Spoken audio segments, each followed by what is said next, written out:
Let's go. Welcome to the Trusted Leader Show. I'm your host, David Horsager. Join me as I sit down with influential leaders from around the world to discuss why leaders and organizations fail, top tactics for high performance, and how you can become an even more trusted leader.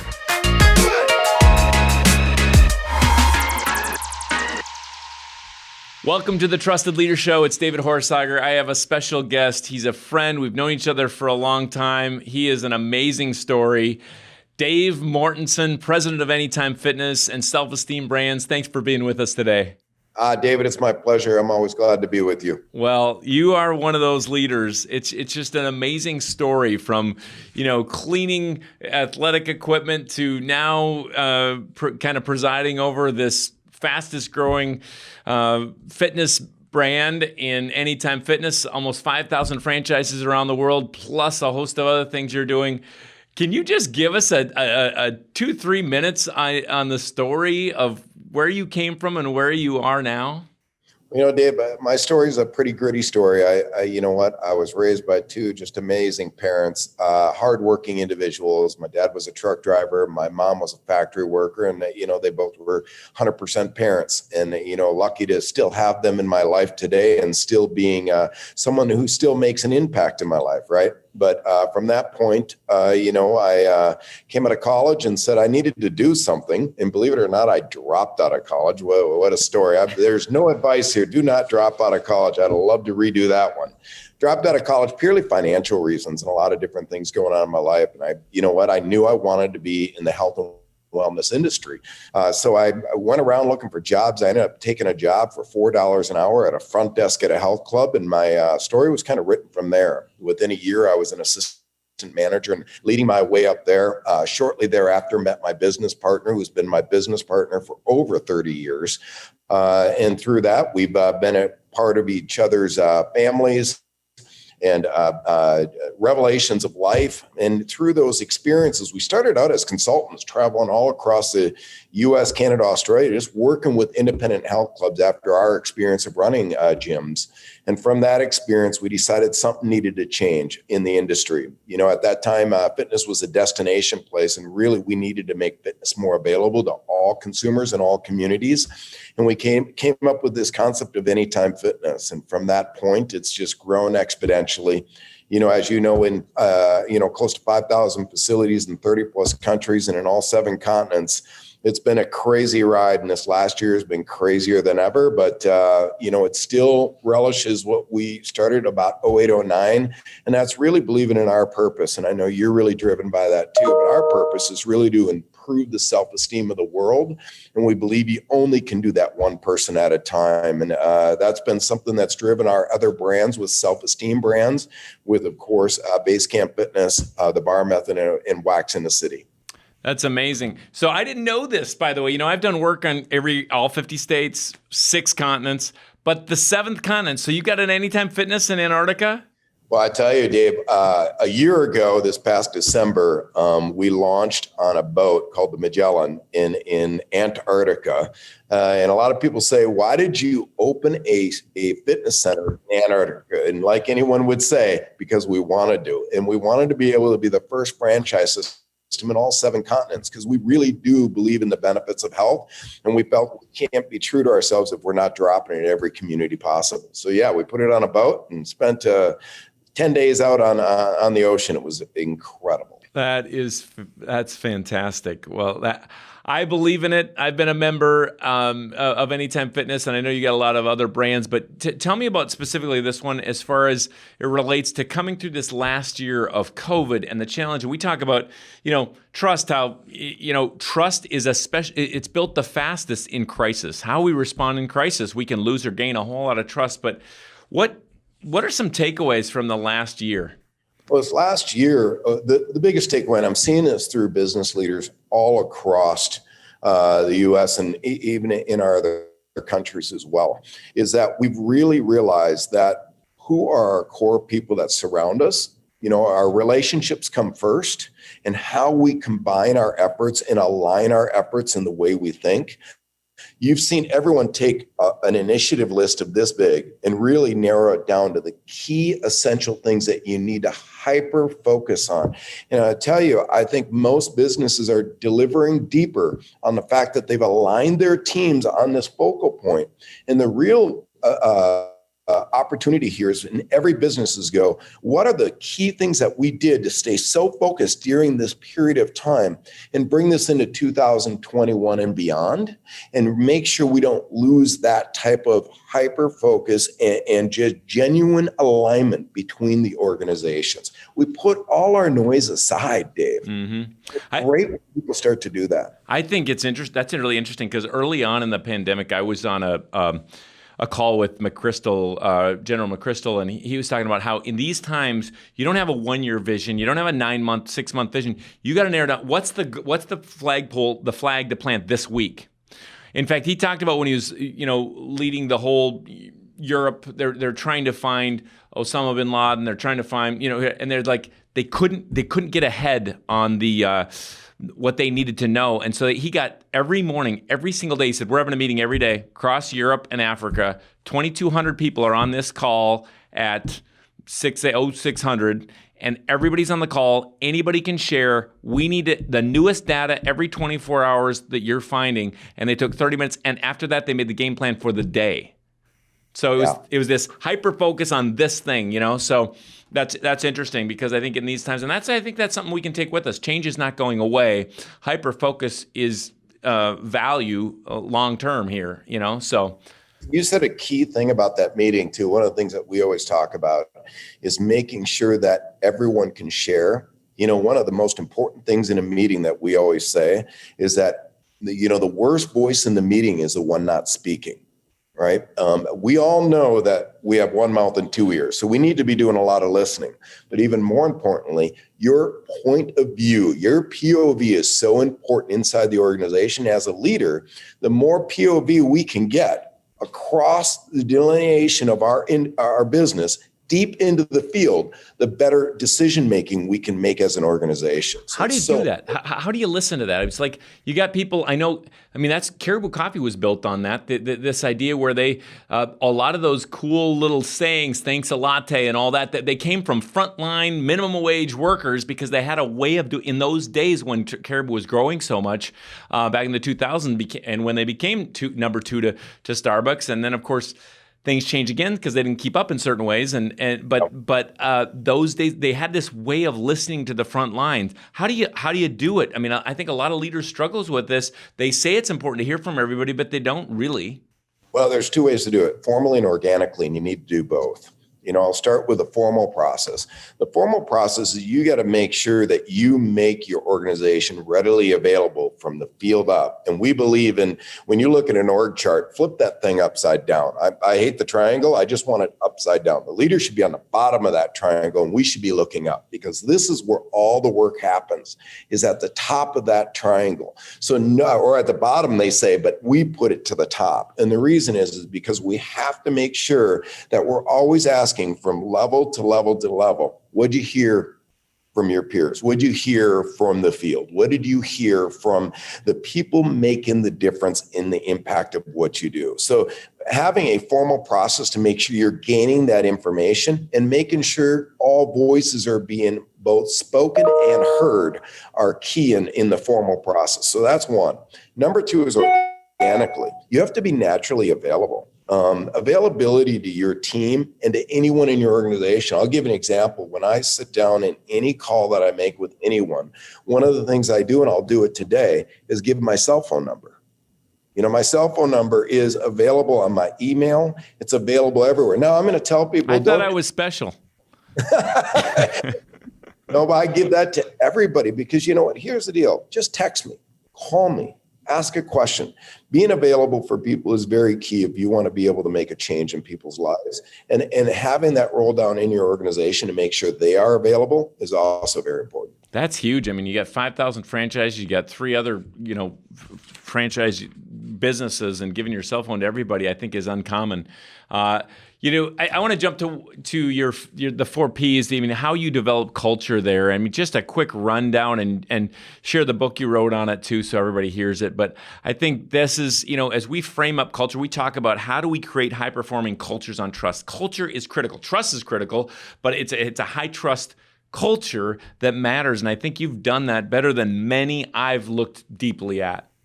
I appreciate that, Dave. And I think one of the key things before I even go into the P's, I'll say authenticity is really, really key. I know so many people that want to build out a plan for culture, and they write it out and they put a lot of great words together and they use their marketing department. They all do this and they drive this like, here's who we are. And then they post it on the wall.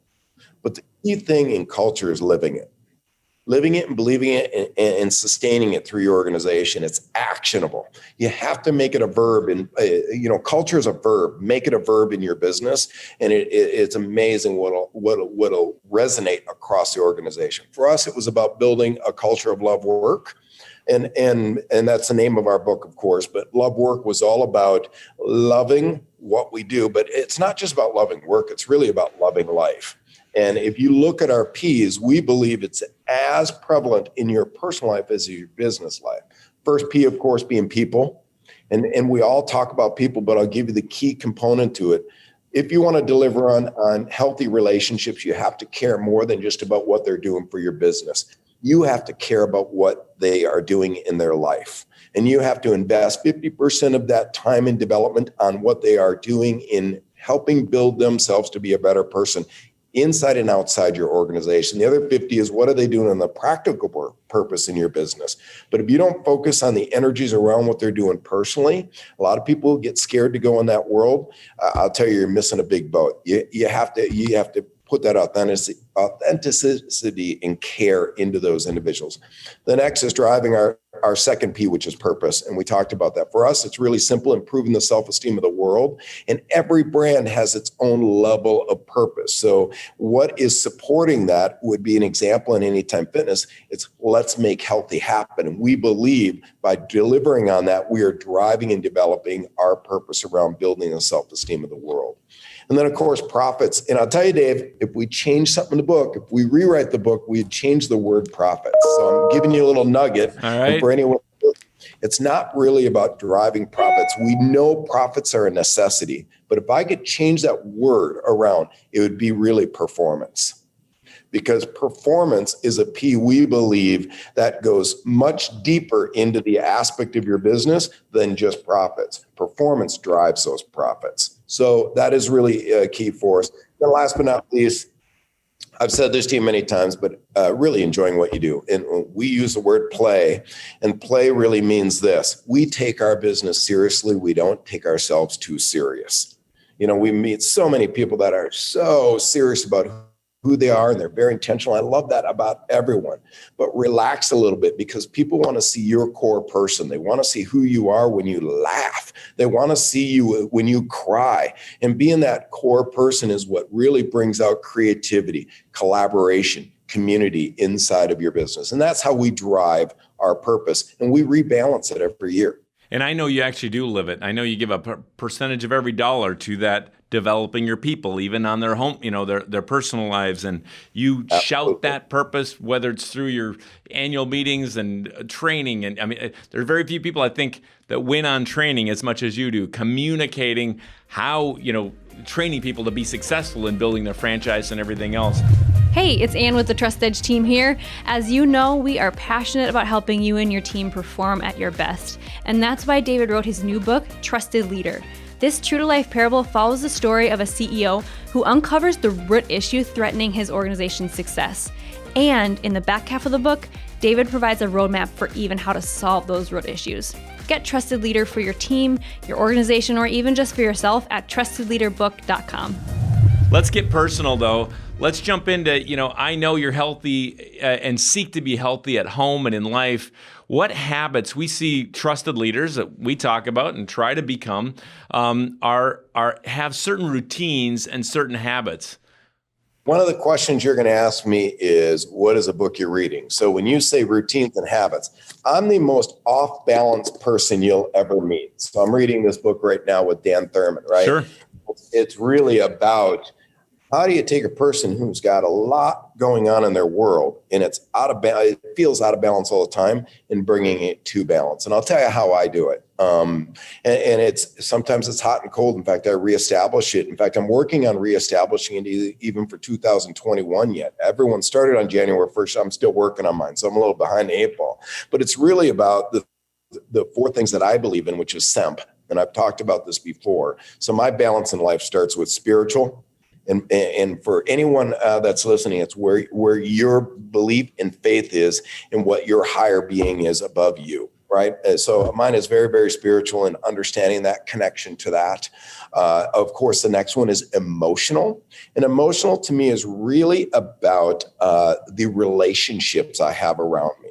So emotion is all about my connections in the relationships with my family, my kids, my friends, everybody in the world of my life. So understanding those relational connections. The next one, of course, is mental. How am I feeding my brain? People forget you need to be feeding that thing 24/7 if you want to continue to harness it and develop it. But then you have to evaluate and do it differently. You can learn in so many different areas. So I like to find different ways to take in information. And one year it might be in podcasts. One year it might be more reading. One year it just might be just listening to mentors that I believe in or I'm connected to. So there's a lot of different ways to do it.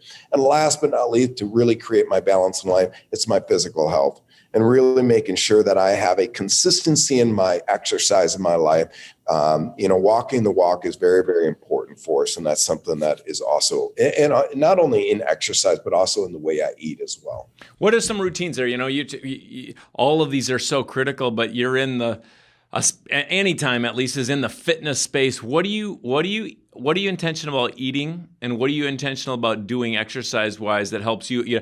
I think we talk about a lot here at the Institute. Input equals output. Doesn't matter if it's your body or, I know for me, I got to try to get 5 vegetables a day in and almost 2 gallons of water. Those are tipping point. If I do those, other things fall into place. Plus, I can handle some ice cream once in a while. So it's like, what are the things that you try to do that help you as far as that physical on the food? Some of us struggle with that. I was 52 pounds heavier at one point, and I still am challenged every day. It's work. But what do you do? The food side, because it's my challenge as well. In fact, I want everyone to be listening, saying, listen, I'm not a foodie.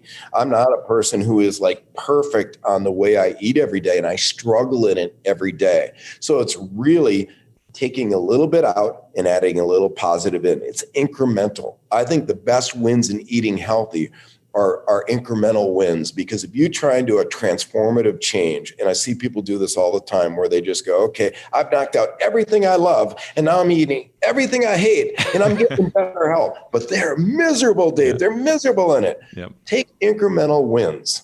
Take something out. If it's for one time in my life, I broke 200 pounds and it was horrible for me. And it was when I was drinking what was called, and sorry, Caribou, but I'm going to call you out on this. It's this thing called a caramel high rise. Yeah. And I fell in love with that. And I simply axed that out of my diet, right? And I added a healthy thing into that diet. So it's knowing when you need to take things out and add things. And the other thing for me is, because I was born in an era where you ate everything on your plate. Yep. Like everything. And in the US, we all know consumption is such a big deal. Just eat a little bit less in what you're eating. But there's people starving in somewhere, so you got to eat it. That's what I heard. I did too. But it was funny. That's in an era when we were starving too. Yeah. But now with the plethora of food and everything else, it's just a matter of being really, or putting less on your plate. That's part. What's an exercise regime that you can do? I mean, that's sticking consistent for people can be challenged, especially busy executives and leaders like you. And what are you doing that's working? I tell everyone it's the same thing that works for me. That when you teach someone how to read a book, what do you tell them? Okay, how much time can you commit in a day to reading?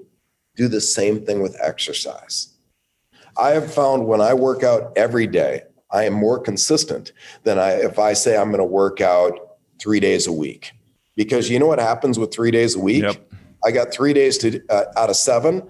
By the end of the week, all of a sudden I'm going, I haven't done any of them. I could not agree with this point more. Yeah. I'm sorry to cut you here. It's like it's cycle. You have to put things in natural cycles. So when people say to me, as an example, they're going to meet bi-weekly, no chance. You have to have, it either has to be daily, weekly, every Monday morning, monthly, every first of, quarterly, or annually. It's the only, when you think of strategic or actions or habits, they have to be in a cycle that works, not this every 6 weeks we'll do this, or every other month, every other Tuesday. Well, which Tuesday is it? I'm skipping. 3 days a week, whichever ones that I feel like. So that's fascinating to me that you said that. Great point. In my best place, it's really between 35 and 40 minutes. And my rule of thumb is I got to work out at least 35 minutes, and I cannot work past 45 minutes. When do you do it usually? My best moments in my life are when I do it in the morning. Lately, it's been in the afternoons, just because I've had some change go through life that I've had to do that with the kids and everything else going on with schools. I've changed my workout, but I will go back to mornings. And the only reason for me is because, one, I hate working out in the mornings, but I love getting things checked off on my list. And I know if I do it in the mornings, I will have it checked. Yeah. Well, I think it's got to help. At least I think it would help to work where you work at the big, beautiful Anytime Fitness offices that have an amazing workout center where you're trying all the newest equipment. I love your facility. That's got to be a really cool benefit, right? I definitely have an advantage to being able to exercise. That's for sure. Well, that is awesome. What are you doing to get better in life now? Any one of these 4 SEMF things? What are you working on now?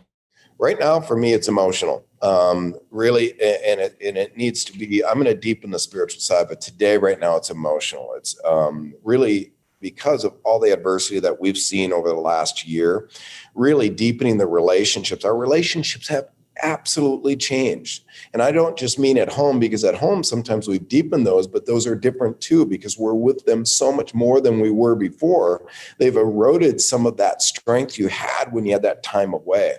But it's the same thing in deepening the relationships, like you and I, being able to just connect and go to lunch and all the things that you do. So we got to change our habits and our routines to deepen some of those relationships. How are we intentionally doing that? Is making those connections happen. So it's just being more intentional about connecting with all the people that surround me. I love it. Just for you, play is one of the 4 Ps. What do you love to do to play, or how do you bring play to work? Well, there's a couple of things. Is force play on people, because this year has been a year people have worked so hard, and you know what? I'm a firm believer the best investment you can make is within yourself. Mm-hmm. I always believe if you want to be a giver, I meet some of the greatest givers in the world, and my first advice is, what do you do for you? It's the first question I have for almost everyone. What do you do for you? For me, it's spontaneity. I love spontaneity. It's fun, right? So I love to do enjoyment that you didn't expect to do. It could be waking up in the morning and the kids going, let's go skiing. It could be, you know what? I'm going to go on a trip and I'm going to go travel to Arizona. I'm going to go golf with some friends. Whatever those things are that get you away, it's always something for me being active, because I'm an active person. I love to be active. I love that. But what I advise for people for play is just take time to do it. Be intentional about it, and foster it in your business. Ask people, what are you doing for fun? That's such a great question to ask people. And everyone looks at you like, oh, why are you asking me that? You know what? Mm-hmm. Because I actually care that you are enjoying life to its fullest beyond what you do here at our business or anything that I'm connecting to. Love it. So much here. We've got SEMF, we've got the 4 Ps, we've got the every day. Let's see, we got, here's some takeaways so far. What did you hear from the front line? How can I be more available? Authenticity. If you don't live it, the 4 Ps don't even matter. People, purpose, performance, and play. I love my favorite so far. Culture is a verb. I love it. So let's, and this key about hyper-focus.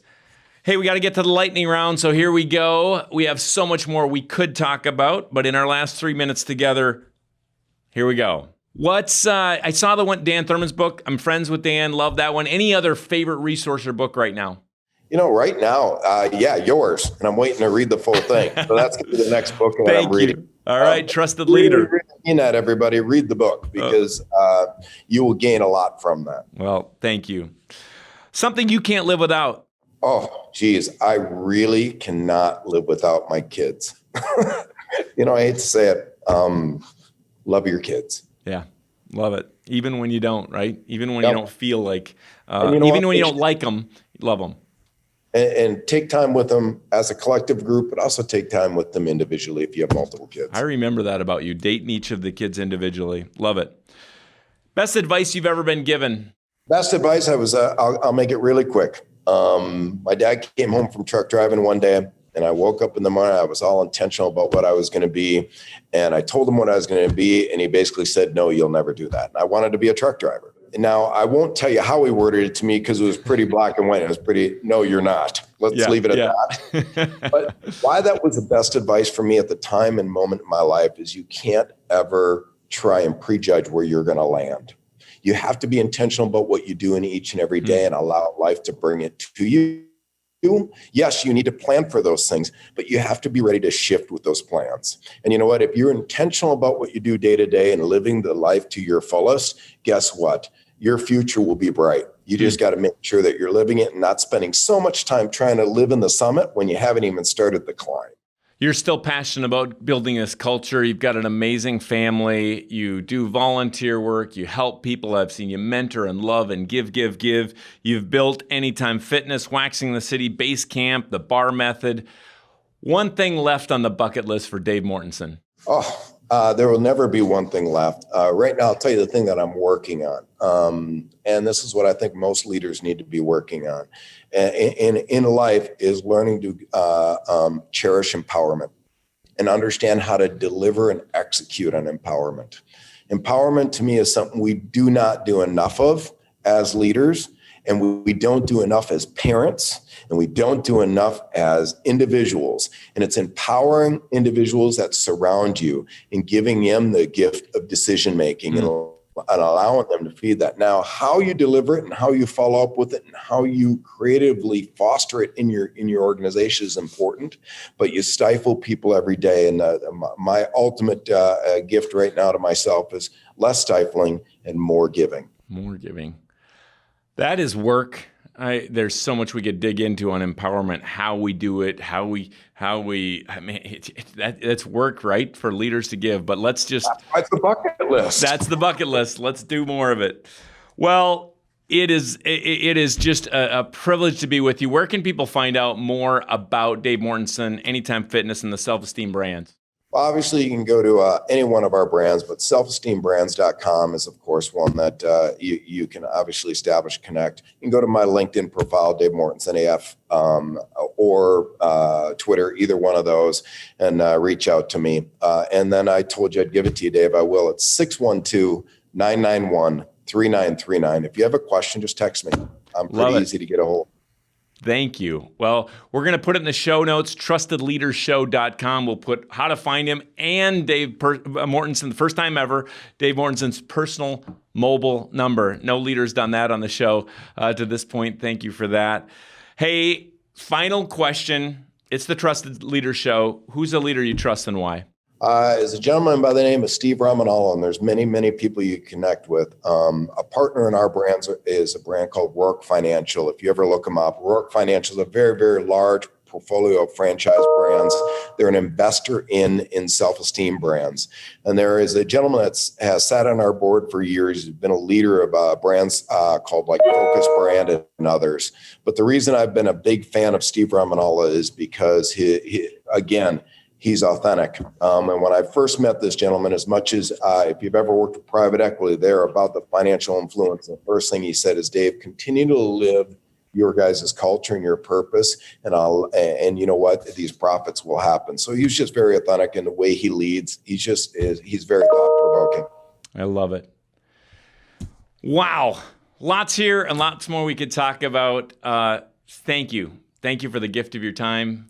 Always thank you for the gift of your friendship. Thank you for being an example of a trusted leader and brand and organization. And just it's a privilege to be on with you and a privilege to know you.